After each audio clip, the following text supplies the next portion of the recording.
Ito po ay ginawa kong video para dun sa may mga kung sakali gusto din mag-try mag-DIY ng Hyundai Reyna na unit nila.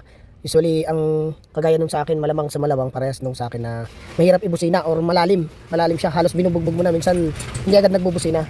So nung natutunan ko to, pinag-aralan ko lang din, nanood sa mga ibang video, so kung paano baklasin to. Una-una masailan to. So bago kayo magbaklas nito, syempre tanggalin nyo muna yung negative terminal yung battery, yung negative terminal. So pagkatanggal nyo nun, so after mga 1 minuto or 2 minuto, pwede na kayo mag-start para tanggalin nyo to. So una-una, paano to tatanggalin? So para matanggal ito, meron po itong 2 bolt dito sa left and right nya.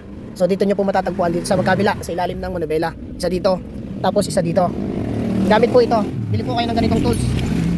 So kailangan nyo po ng ganitong tools. Yung tawag sa amin noon nung nasa company pa ako is flower yung nya. So pag meron kayo nito, mababaklas nyo to, and then matatanggal nyo na po itong yung pinaka airbag natin.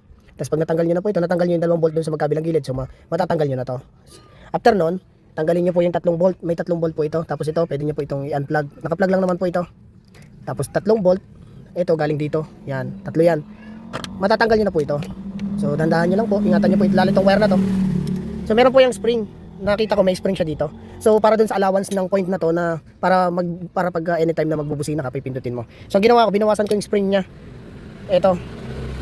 So meron po siyang 3 spring. So binawasan ko po siya para hindi siya ganun kalalim para makapagbusina pag pipindutin mo siya or igaganan mo siya. So yun lang po. Baka may natutunan, para at least baka may gustong mag-DIY. So ingat lang po sa pagbabawas, baka mapasobra kasi baka konting ganun mo lang magbusina naman ng magbusina agad. So kahit konti-konti lang.